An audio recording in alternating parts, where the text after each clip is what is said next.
This view is looking out into a place called Eldorado Valley, just to kind of give you an idea of how vast this area is. Can you imagine in the 1860s as a prospector looking in this valley and trying to determine what area would be best to look for ore, silver or gold at that time?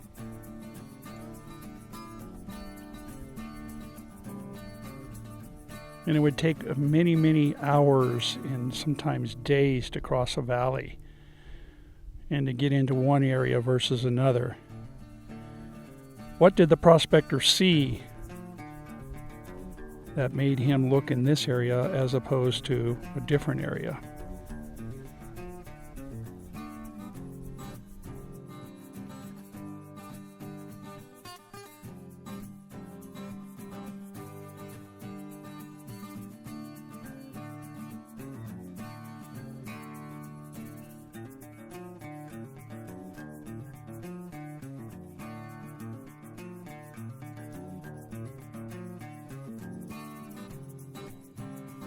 I arrived here at a place known as Eldorado Canyon, located about 50-60 miles southeast of Las Vegas, Nevada.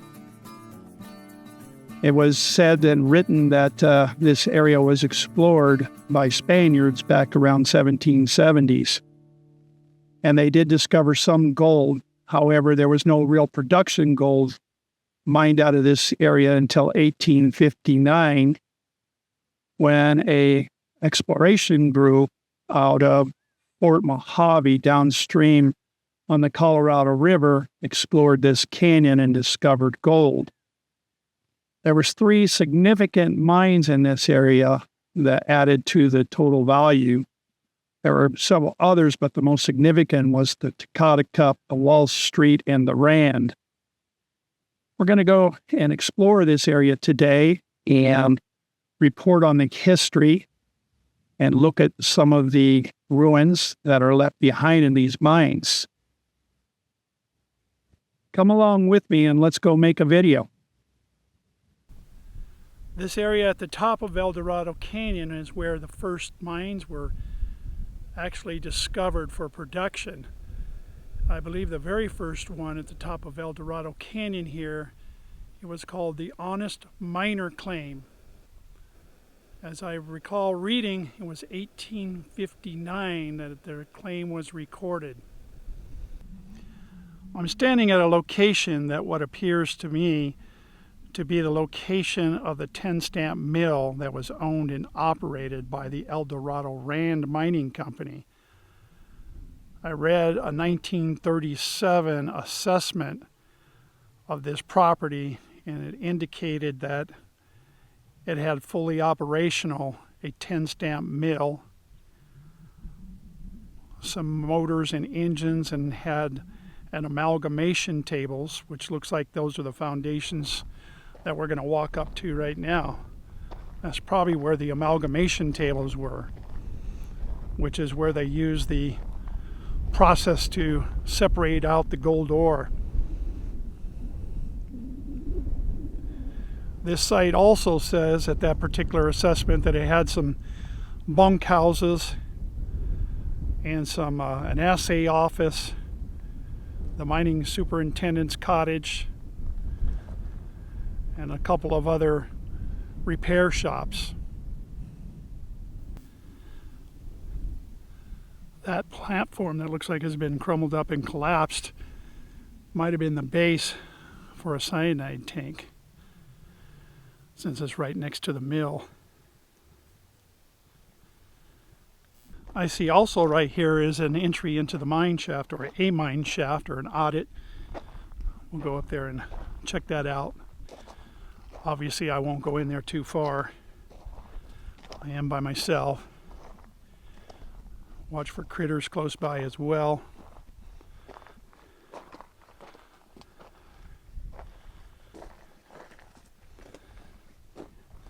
Looks like some recent activity. Either somebody was living here or doing some prospecting here. Is what looks to be like a brand new hose. trash can wheelbarrow.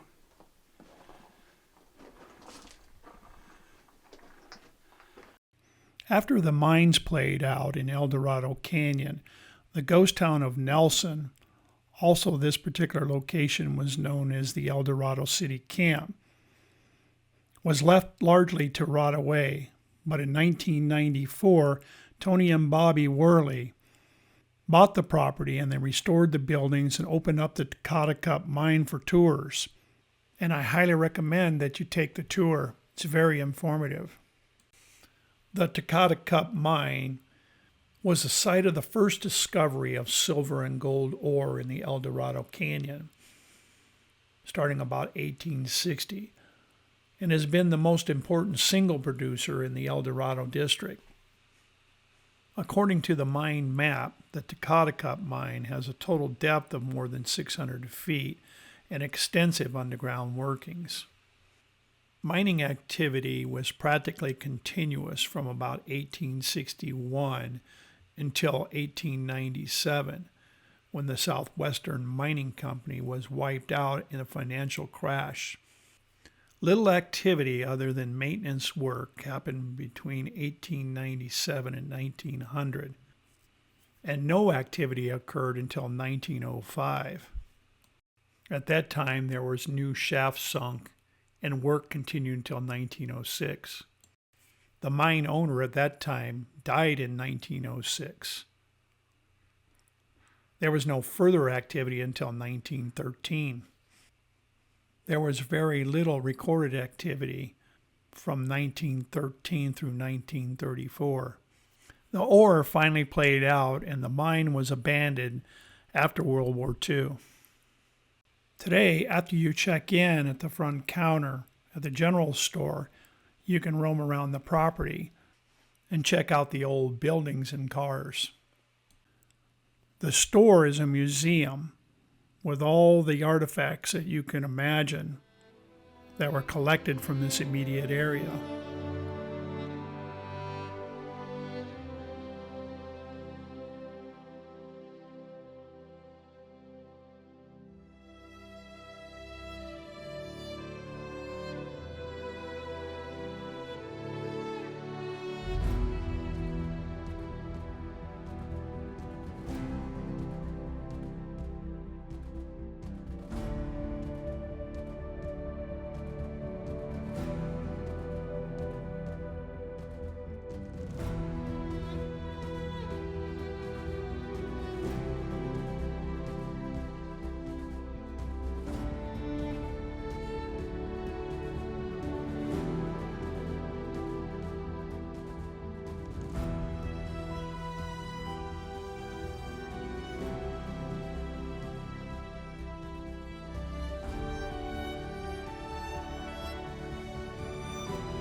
I really want to encourage you all to watch this next session of the video. This is where I talk about the early history and founding of silver and gold ore in this area, and in particular Eldorado Canyon. I talk about, of course, the mining history, and another area that is of particular interest was the area showing where steamboat were coming up the Colorado River, where they were servicing the areas of mines and bringing up supplies. It's quite an interesting and fascinating story in itself. So please go ahead and watch this next section. I think you will enjoy it.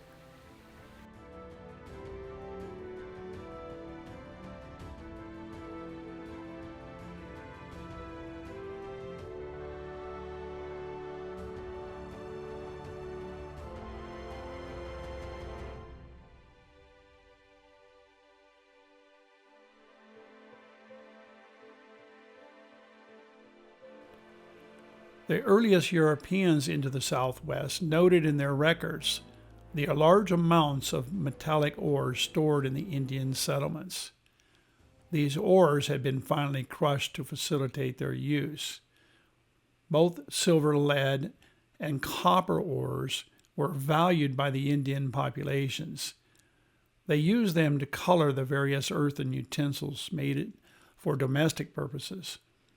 The variations in colors between blues and greens were suited to decoration of pottery as well as cosmetic religious painting of the body.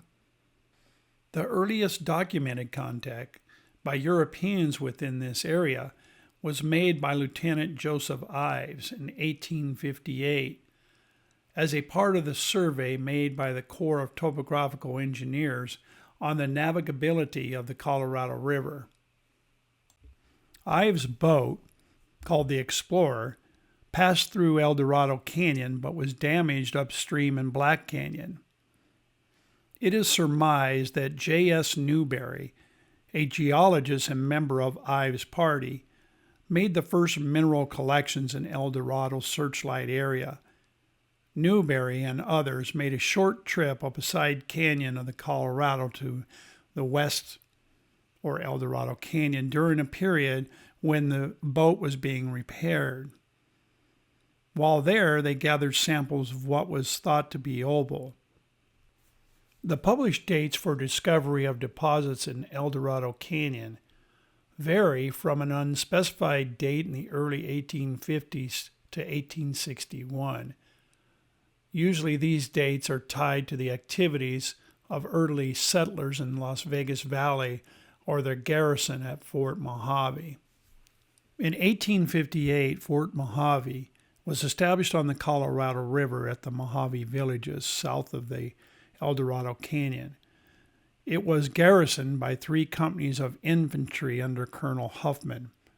It was the last post abandoned in Arizona during the Civil War, abandoned in May of 1861.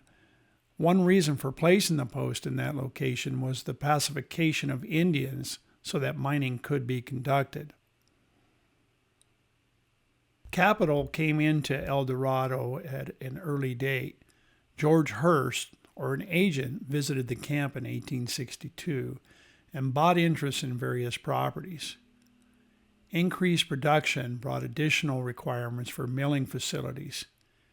In 1865, the Spear brothers began construction of a second 10-stamp mill. This mill was called the New Era to differentiate it from the older mill called the Colorado. Both were close to the river at the mouth of the Eldorado Canyon.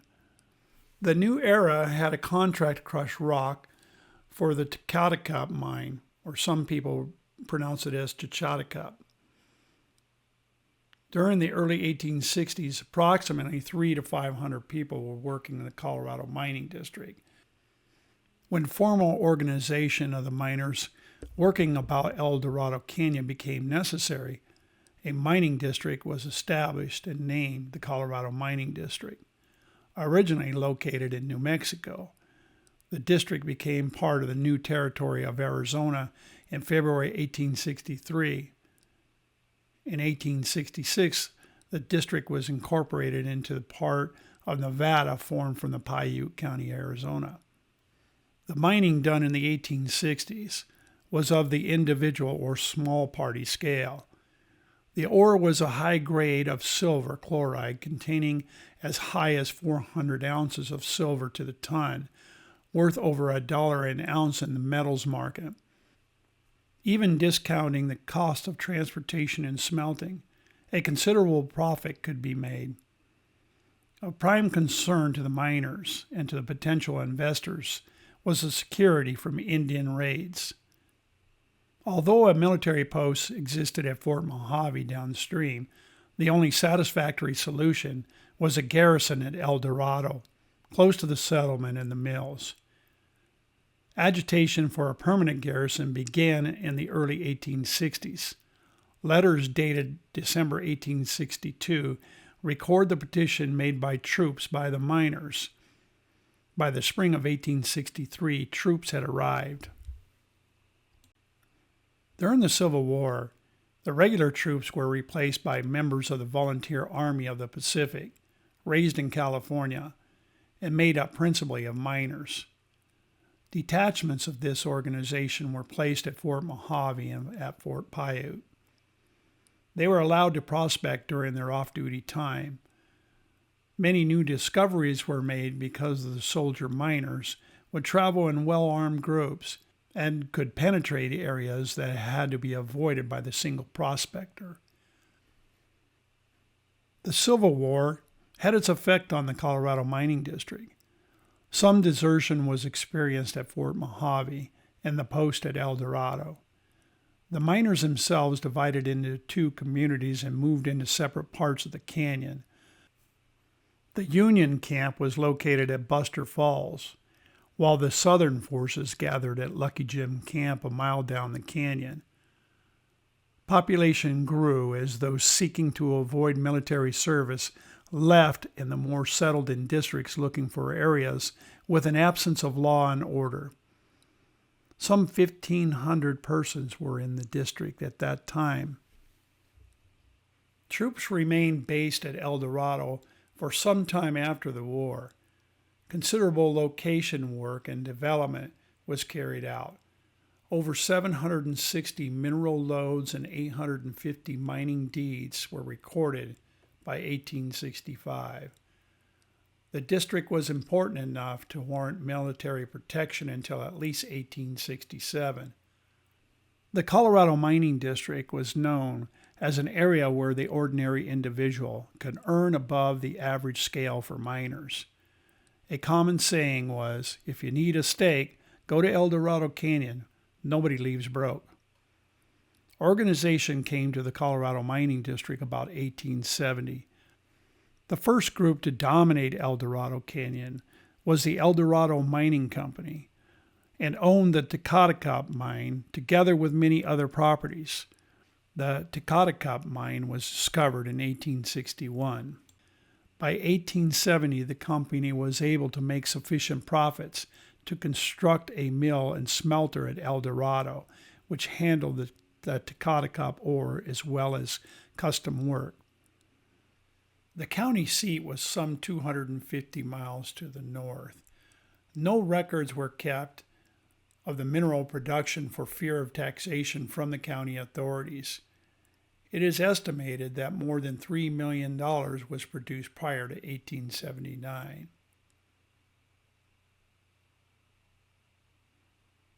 The profits made during the 1870s and the potential of the area resulted in the sale of the Eldorado Company in 1879.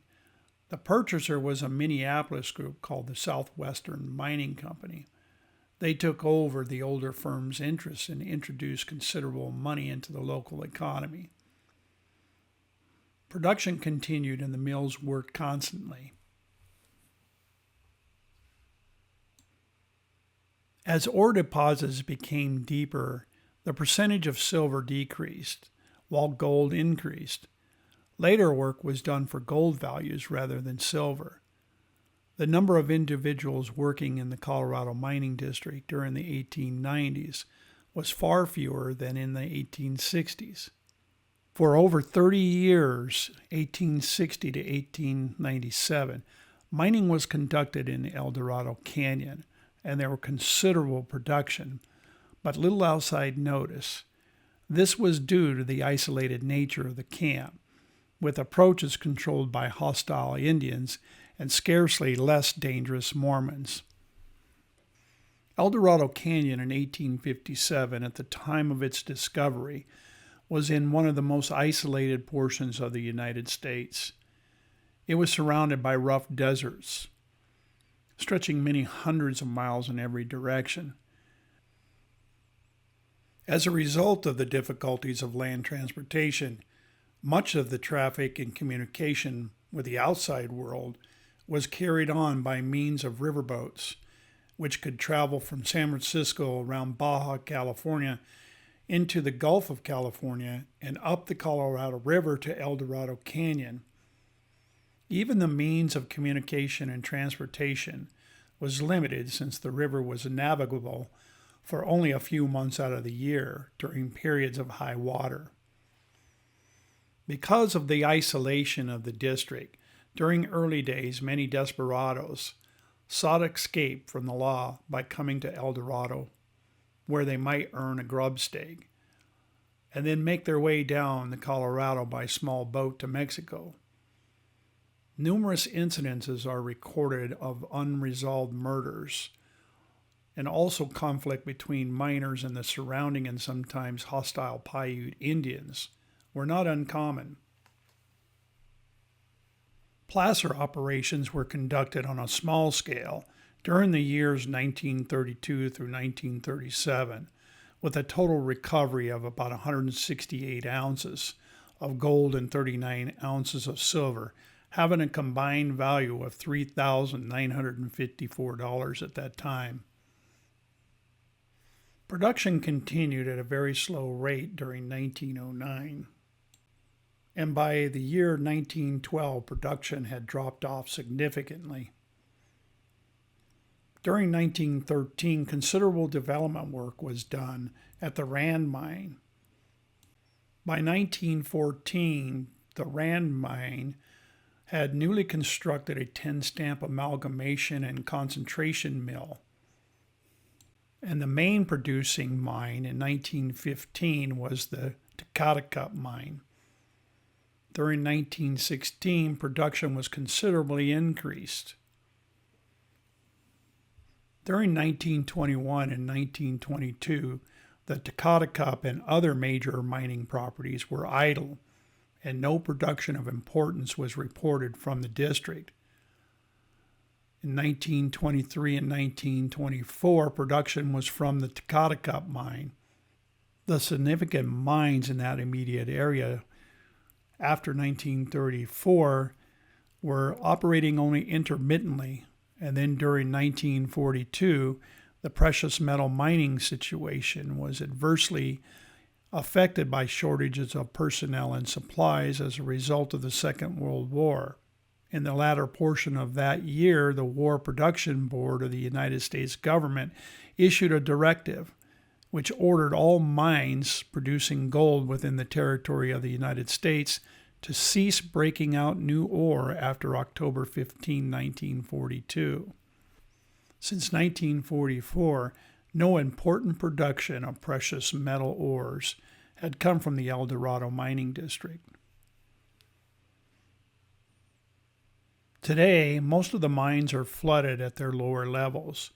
The mills have been mainly disassembled and transported elsewhere, and the mine buildings and surface installations are generally in a poor state of repair. The town of Nelson was the last of a number of communities in Eldorado Canyon. It was laid out in March of 1905, a few months before Las Vegas existed. It was named for Charles Nelson, a miner who was killed in 1897 by the renegade Indian Alfote. Nelson boomed for a few years, boasting a post office from 1905 until 1929, when the Depression almost killed the town. The town revived in the later 1930s and again boasted a post office from 1938 to 1944. Nelson, though never very large, eventually reached a population of about 600. Though some commercial businesses existed into the 1970s, the town today is only residential and is reported by the 2020 population census. Nelson had a population of 22 residences. Of course, no trip is complete to the Eldorado Canyon until one makes a trip to the east towards the Colorado River into an area known as Nelson's Landing. It's at the confluence of the Eldorado Canyon and what currently is called Lake Mojave. But before Lake Mojave, it was the Colorado River, and it was a 19th century steamboat port and mining hub. It was established around 1859 to serve the local mines, and also located there were some processing mills. The biggest mining operation on the Colorado River in 1879 was the newly organized Southwestern Mining Company of Eldorado Canyon. They completely overhauled the old mill located there in 1879. By 1883, the steamers could only make the trip during high water. Steamboating to Eldorado Canyon finally ceased in 1887 with the decline of mining operations. Soon after that, the mills were abandoned. In some cases, they were dismantled and relocated to other areas. Following the creation of Lake Mojave by the Davis Dam in the 1950s, Nelson's Landings was transformed from a former steamboat mining port into a popular recreational fishing and boating resort area. On September 14th of 1974, a devastating flash flood occurred when a powerful storm dropped 3 inches of rain in 30 minutes. There are 5 wide channels that run from the local mountains towards the river, all of which converge into a small outlet where Nelson's Landing was located. The entire landing and village were destroyed, and 10 people died when the flood came through the wash. The landing was never rebuilt, though it remains a popular spot for kayak launching and recreational access to Lake Mojave. Thanks for watching my presentation on the history of the Eldorado Canyon. I really appreciate your viewership. If you like this kind of material and you want to see more like it, go ahead and hit the like and subscribe button. It costs nothing. You'll get alerted about my future and past videos. I hope you enjoyed it. Thanks again for watching.